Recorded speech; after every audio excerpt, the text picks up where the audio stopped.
Ezequiel 10:11. A visão das brasas de fogo. Olhei, e eis que, no firmamento que estava por cima da cabeça dos querubins, apareceu sobre eles uma como pedra de safira semelhando a forma de um trono. E falou ao homem vestido de linho, dizendo: Vai por entre as rodas, até debaixo dos querubins, e enche as mãos de brasas acesas dentre os querubins, e espalha-as sobre a cidade. Ele entrou à minha vista. Os querubins estavam ao lado direito da casa, quando entrou o homem, e a nuvem encheu o átrio interior. Então, se levantou a glória do Senhor de sobre o querubim, indo para a entrada da casa, a casa encheu-se da nuvem, e o átrio, da resplandecência da glória do Senhor. O tatalar das asas dos querubins se ouviu até ao átrio exterior, como a voz do Deus Todo-Poderoso, quando fala. Tendo o Senhor dado ordem ao homem vestido de linho, dizendo: Toma fogo dentre as rodas, dentre os querubins, ele entrou e se pôs junto às rodas. Então, estendeu um querubim a mão de entre os querubins para o fogo que estava entre os querubins, tomou dele e o pôs nas mãos do homem que estava vestido de linho, o qual o tomou e saiu. Tinham os querubins uma semelhança de mão de homem debaixo das suas asas. A visão das 4 rodas. Olhei, e eis 4 rodas junto aos querubins, uma roda junto a cada querubim. O aspecto das rodas era brilhante como pedra de berilo. Quanto ao seu aspecto, tinham as 4 a mesma aparência, eram como se estivesse uma roda dentro da outra. Andando elas, podiam ir em 4 direções e não se viravam quando iam, para onde ia a primeira, seguiam as outras e não se viravam quando iam. Todo o corpo dos querubins, suas costas, as mãos, as asas e também as rodas que os 4 tinham estavam cheias de olhos ao redor. Quanto às rodas, foram elas chamadas girantes, ouvindo eu. Cada um dos seres viventes tinha 4 rostos. O rosto do primeiro era rosto de querubim, o do segundo, rosto de homem, o do terceiro, rosto de leão, e o do quarto, rosto de águia. Os querubins se elevaram. São estes os mesmos seres viventes que vi junto ao rio Quebar. Andando os querubins, andavam as rodas juntamente com eles, e levantando os querubins as suas asas, para se elevarem de sobre a terra, as rodas não se separavam deles. Parando eles, paravam elas, e elevando-se eles, elevavam-se elas, porque o espírito dos seres viventes estava nelas. A glória de Deus abandona o templo. Então, saiu a glória do Senhor da entrada da casa e parou sobre os querubins. Os querubins levantaram as suas asas e se elevaram da terra à minha vista. Quando saíram acompanhados pelas rodas, pararam à entrada da porta oriental da casa do Senhor, e a glória do Deus de Israel estava no alto, sobre eles. São estes os seres viventes que vi debaixo do Deus de Israel, junto ao rio Quebar, e fiquei sabendo que eram querubins. Cada um tinha 4 rostos e 4 asas e a semelhança de mãos de homem debaixo das asas. A aparência dos seus rostos era como a dos rostos que eu vira junto ao rio Quebar, tinham o mesmo aspecto, eram os mesmos seres. Cada qual andava para a sua frente. O juízo de Deus contra os chefes do povo.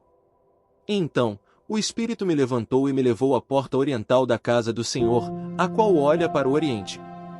À entrada da porta, estavam 25 homens, no meio deles, vi a Jazanias, filho de Azur, e a Pelatias, filho de Benaías, príncipes do povo. E disse-me: Filho do homem, são estes os homens que maquinam vilezas e aconselham perversamente nesta cidade. Os quais dizem: Não está próximo o tempo de construir casas, esta cidade é a panela, e nós, a carne. Portanto, profetiza contra eles, profetiza, ó filho do homem. Caiu, pois, sobre mim o Espírito do Senhor e disse-me: Fala, assim diz o Senhor, assim tendes dito, ó casa de Israel, porque, quanto às coisas que vos surgem à mente, eu as conheço. Multiplicastes os vossos mortos nesta cidade e deles enchestes as suas ruas. Portanto, assim diz o Senhor Deus: os que vós matastes e largastes no meio dela são a carne, e ela, a panela, a vós outros porém, vos tirarei do meio dela. Temestes a espada, mas a espada trarei sobre vós, diz o Senhor Deus. Tirar-vos-ei do meio dela, e vos entregarei nas mãos de estrangeiros, e executarei juízos entre vós. Caireis a espada, nos confins de Israel, vos julgarei, e sabereis que eu sou o Senhor. Esta cidade não vos servirá de panela, nem vós servireis de carne no seu meio, nos confins de Israel, vos julgarei.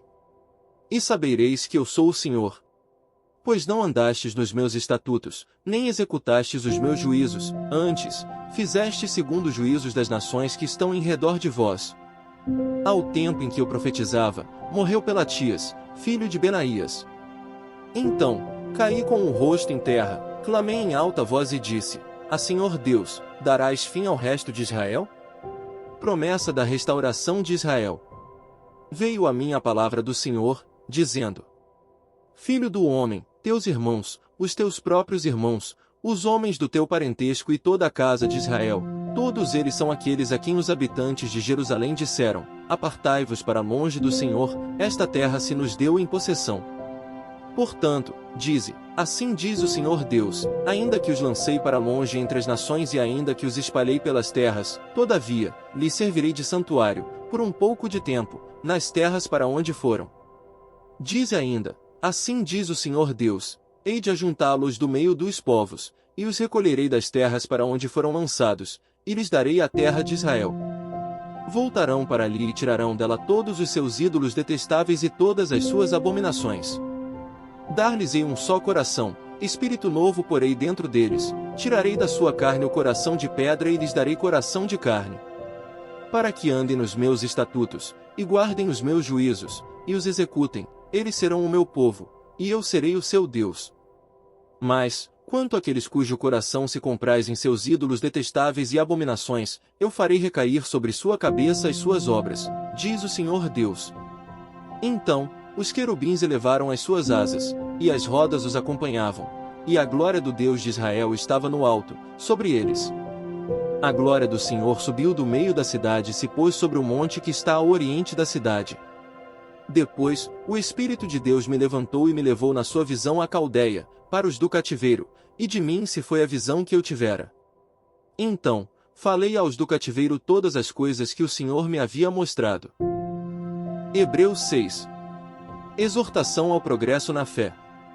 Por isso, pondo de parte os princípios elementares da doutrina de Cristo, deixemo-nos levar para o que é perfeito, não lançando, de novo, à base do arrependimento de obras mortas e da fé em Deus, o ensino de batismos e da imposição de mãos, da ressurreição dos mortos e do juízo eterno. Isso faremos, se Deus permitir. Os perigos espirituais. É impossível, pois, que aqueles que uma vez foram iluminados, e provaram o dom celestial, e se tornaram participantes do Espírito Santo, e provaram a boa palavra de Deus e os poderes do mundo vindouro, e caíram, sim, é impossível outra vez renová-los para arrependimento, visto que, de novo, estão crucificando para si mesmos o Filho de Deus e expondo-o à ignomínia. Porque a terra que absorve a chuva que frequentemente cai sobre ela e produz erva útil para aqueles por quem é também cultivada recebe bênção da parte de Deus. Mas, se produz espinhos e abrolhos, é rejeitado e perto está da maldição, e o seu fim é ser queimada. As coisas melhores e pertencentes à salvação. Quanto a vós outros, todavia, ó amados, estamos persuadidos das coisas que são melhores e pertencentes à salvação, ainda que falamos desta maneira. Porque Deus não é injusto para ficar esquecido do vosso trabalho e do amor que evidenciastes para com o seu nome, pois servistes e ainda servis aos santos. Desejamos, porém, continue cada um de vós mostrando, até ao fim, a mesma diligência para a plena certeza da esperança. Para que não vos torneis indolentes, mas imitadores daqueles que pela fé e pela longanimidade, herdam as promessas. A imutabilidade da promessa de Deus. Pois, quando Deus fez a promessa a Abraão, visto que não tinha ninguém superior por quem jurar, jurou por si mesmo, dizendo: Certamente, te abençoarei e te multiplicarei. E assim, depois de esperar com paciência, obteve Abraão a promessa. Pois os homens juram pelo que lhes é superior, e o juramento, servindo de garantia, para eles, é o fim de toda a contenda. Por isso, Deus, quando quis mostrar mais firmemente aos herdeiros da promessa a imutabilidade do seu propósito, se interpôs com juramento. Para que, mediante duas coisas imutáveis, nas quais é impossível que Deus minta, forte alento tenhamos nós que já corremos para o refúgio, a fim de lançar mão da esperança proposta. A qual temos por âncora da alma, segura e firme que penetra além do véu. onde Jesus, como o precursor, entrou por nós, tendo se tornado sumo sacerdote para sempre, segundo a ordem de Melquisedeque. Salmos 105 versículos 16 a 36. Fez vir fome sobre a terra e cortou os meios de se obter pão. Adiante deles enviou um homem, José, vendido como escravo, cujos pés apertaram com grilhões e a quem puseram em ferros, até cumprir-se a profecia a respeito dele, e tê-lo provado a palavra do Senhor. O rei mandou soltá-lo, o potentado dos povos o pôs em liberdade. Constituiu o senhor de sua casa e mordomo de tudo que possuía, para, a seu talante, sujeitar os seus príncipes e aos seus anciãos ensinar a sabedoria. Então, Israel entrou no Egito, e Jacó peregrinou na terra de Cã. Deus fez sobremodo fecundo seu povo e o tornou mais forte do que os seus opressores. Mudou-lhes o coração para que odiassem o seu povo e usassem de astúcia para com os seus servos. E lhes enviou Moisés, seu servo, e Arão, a quem escolhera, por meio dos quais fez, entre eles, os seus sinais e maravilhas na terra de Cã. Enviou trevas, e tudo escureceu, e Moisés e Arão não foram rebeldes à sua palavra. Transformou-lhes as águas em sangue e assim lhes fez morrer os peixes. Sua terra produziu rãs em abundância, até nos aposentos dos reis. Ele falou, e vieram nuvens de moscas e piolhos em todo o seu país. Por chuva deu-lhe saraiva e fogo chamejante, na sua terra. Devastou-lhes os vinhedos e os figueirais e lhes quebrou as árvores dos seus limites. Ele falou, e vieram gafanhotos e saltões sem conta, os quais devoraram toda a erva do país e comeram o fruto dos seus campos. Também feriu de morte a todos os primogênitos da sua terra, as primícias do seu vigor. Provérbios 27 versículos 1 e 2. Não te glories do dia de amanhã, porque não sabes o que trará a luz. Seja outro que te louve, e não a tua boca, o estrangeiro, e não os teus lábios.